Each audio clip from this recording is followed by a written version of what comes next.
কি হয়েছে বৌমা? এত রাগ করছো কেন আমার পানে? আমি তোমার কি করেছি বৌমা, বলো তো?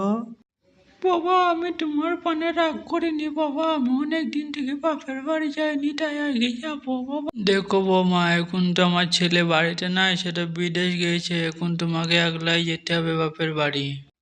বাবা আমাকে ভালোবাসে না, আমাকে একলাই যেতে বললো বাপের বাড়ি। কি করবো এখন?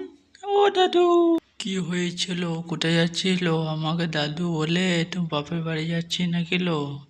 দাদু, কানে কানে একটা কথা আছে, তাড়াতাড়ি শোনো আমার কাছে। আমি বাপের বাড়ি চলে গেছি, তোমরা সব ভালো